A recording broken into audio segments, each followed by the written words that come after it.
rugby m'a permis d'évoluer dans la vie, de faire beaucoup de choses, mille choses. Et ça, je dois ça à toute ma famille. Je ne vais pas les citer parce que c'est une colère au jeu. Après, je suis en train de me chialer. Et, bon, ils m'ont éduqué pour aller après au rugby. Et puis, il y a plein d'amis que j'ai rencontrés et avec qui on a fait le tour de tout. Je crois que j'ai fait tout le tour. Je vois Jean qui est là, qui m'a aidé quand j'étais blessé. Une multitude de personnes qui m'ont mis le pied à l'étrier. Et c'était extraordinaire. Mais je ne savais pas que j'avais des qualités pour le foot aussi, donc j'ai joué contre Gérard. Oui, exact. Des fois, Gérard. C'est un sacré buteur. Voilà. Il a marqué des buts, c'est vrai. Et il y avait mon oncle qui est là aussi, ouais.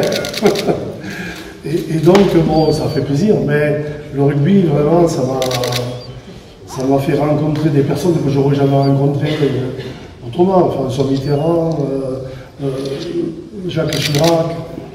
Me rencontrer réellement. Quoi. Je bouffais avec eux des casse-croûtes, mais avec Jean-Pierre.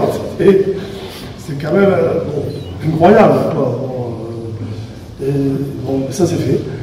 Et puis j'ai rencontré aussi des mecs comme Johnny Hallyday, je ne sais pas si vous le connaissez, vous l'avez connu.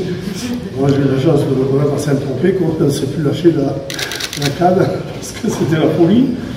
Et il y avait Carlos aussi, il y avait que j'ai beaucoup apprécié, c'est Lino Ventura. Mais j'étais encore un peu timide et je regrette de ne pas l'avoir invité vraiment chez moi à Tarbes pour vraiment passer d'autres moments avec Lino Ventura, qui est un type avec qui j'ai fait 2 ou 3 tours de France. Pas sur le vélo, mais à côté dans la voiture. Mais c'était incroyable. Quoi. Et quand tu as ça à côté, tu vois, tu dis, c'est moi Philippe, non, c'est pas possible.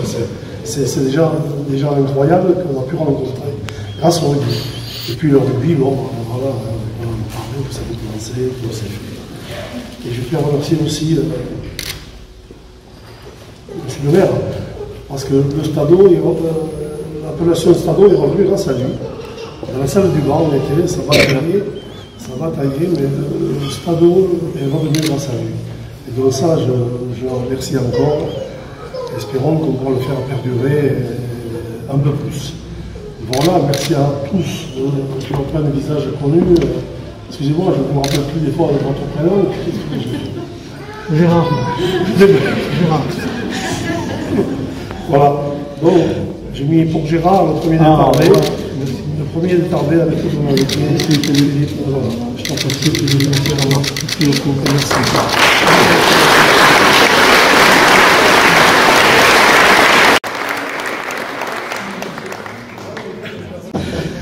Je voulais juste intervenir ce soir au nom de l'amicale des anciens du stade de Cescardet pour remettre à Philippe ce qu'il mérite largement, c'est-à-dire le trophée Jules Soulet. Ce trophée, vous le savez, il a été réalisé à l'occasion du cinquantenaire, mais Philippe le mérite également, il n'y a pas de discussion là-dessus. Alors, je voulais profiter de l'occasion, je m'incruste un petit peu, mais je profite de l'occasion pour lui remettre ce trophée qui a été fait avec un photo de Jules Soulet. De la même façon que au clan, je sais, Philippe a un souvenir de clan, parce qu'ils ont une photo du stade au clan par rapport au match 14 juillet 1979. J'espère que cela trouvera sa place. Je sais que le stade de Jules Soulet, ça fait part des très attachés. Donc je te le remets avec grand plaisir. C'est merveilleux, quand même.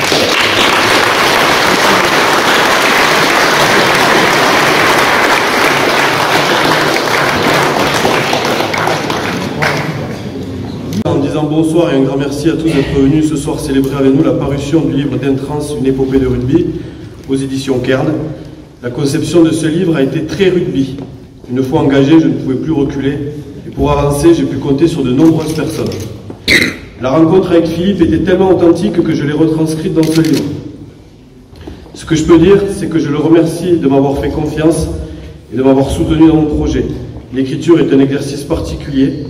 Il est difficile de rendre compte de son avancée. Mais Philippe est resté à l'écoute, impatient des fois, mais disponible, et bien sûr, ultra motivé. Récemment, j'ai pu voir dans ses yeux des échantillons de la flamme qui l'animait avant de rentrer sur le terrain. Il y en a beaucoup ici qui l'ont déjà vu. Je suis revenu des éditions Kern et je lui ai dit, ça y est, c'est bon, ils vont le publier. Et je lui ai dit, j'ai quelques échéances un peu ric-rac, là, il me demande 24 heures pour tout finir. Et il m'a dit non, c'est là que c'est bon. C'est là. Je suis sorti de sa maison, j'avais l'impression d'avoir été dans un vestiaire du Stade Oussesque et que j'allais découper tout le monde. Mais bon, Jean-Luc était loin et sinon ce serait tombé sur lui.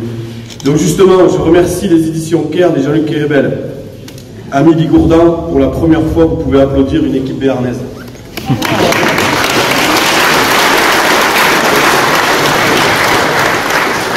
L'objet est sorti de leur bureau et si nombre d'entre vous nous ont rapporté le trouver si beau, c'est grâce à eux. Je les remercie encore vivement d'avoir tout mis en œuvre pour que nous puissions faire partie, nous aussi, de l'aventure littéraire de la Coupe du Monde.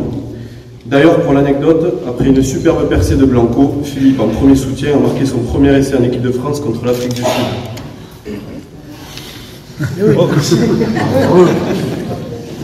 Sud. Je remercie tous les participants. Je ne peux pas les citer tous, ils sont nombreux, mais chacun d'eux a ajouté sa pierre à l'édifice et m'a accueilli avec la simplicité et l'humilité qui les caractérisait déjà en tant que supporters ou joueurs. Ils se reconnaîtront. Mon frère Romain a travaillé 10 ans avec Philippe, chez Renaud Lourdes, et me relate souvent les histoires du talonneur. C'est comme ça que l'idée a germé. Pour un jour, écrire un livre sur Dentrans à 40 ans, pour moi le simple chemin vers ce sport a été long et difficile. J'ai donc une pensée toute particulière pour mon frère Romain, sans qui la saga du rugby n'aurait jamais pris cette forme au sein de toute la famille Garocho. Quand notre mère avait peur pour son intégrité physique, le jour où il annonça vouloir prendre sa licence au Bals et rejoindre ses copains, s'ajouta la méfiance de notre père. Et j'allais dans son sens quand il décrivait les rugbyman comme des, je cite, des bourricots. On partait de très très loin. Moi j'avais tous les cravos du Stadeau sur le dos pour une malheureuse main leste un soir de fête de la musique, puis sont arrivés ceux de Bagnères pour le port d'un jean trop large. Bref, on partait de très très loin. Et il a pris sa licence. Et il a eu de super entraîneurs. On a été l'encourager jusqu'à son dernier match et 25 ans plus tard, résultat, ma mère au clubhouse de l'Union athlétique la Louvérienne, depuis presque 15 ans, fait les meilleures lasagnes de tout le comité. Mon père, entouré de nombreux bourricots, est lui le trésorier co-président du club. Le comité départemental 65 peut aussi compter sur lui. Je rends hommage ici solennellement à ma famille, car dans l'altérité et le respect, les Garochos restent un pack soudé et avancent sans broncher. Il n'y a pas eu de livre sur le rugby à Tarbes depuis 1973, alors c'était une évidence, il fallait graver dans le marbre plus que des dates et des scores. À travers Philippe, c'est tout un patrimoine riche de l'histoire du rugby bigourdan, français et mondial, avec qui, au fil des pages, nous créons du lien. Dans ce livre, vous ne trouverez pas de nostalgie ou de glorification, mais des faits, des matchs, des joies et des peines. Et par le seul fait d'avoir existé, ils trouvent toute leur légitimité à figurer dans pareil ouvrage. Réunir ici la culture et le sport, le corps et l'esprit est une satisfaction personnelle. Ce sont deux piliers essentiels de ma vie, deux moteurs vecteurs de bonheur. Si les réunir est cependant difficile, les opposer est une erreur fatale. Nous ne sommes pas que des rugbyman, nous sommes multitudes, disait Gilles Deleuze, troisième ligne, Pouillestruc. Le rugby est un fabuleux prétexte pour créer de la solidarité et du lien. Et même s'il n'y a pas que le rugby pour atteindre ces deux objectifs, il n'empêche que ce sport réalise cela très bien et depuis très longtemps. Pour finir, la transmission de la mémoire est une aventure périlleuse mais nécessaire. Transmettre la mémoire de ce sport est en quelque sorte une très belle passe.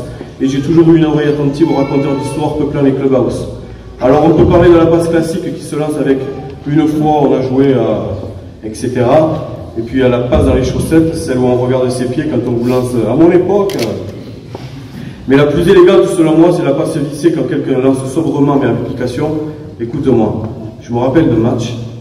Et donc pour se rappeler, il y a les livres. Merci à tous de vous rappeler et de continuer à raconter des histoires.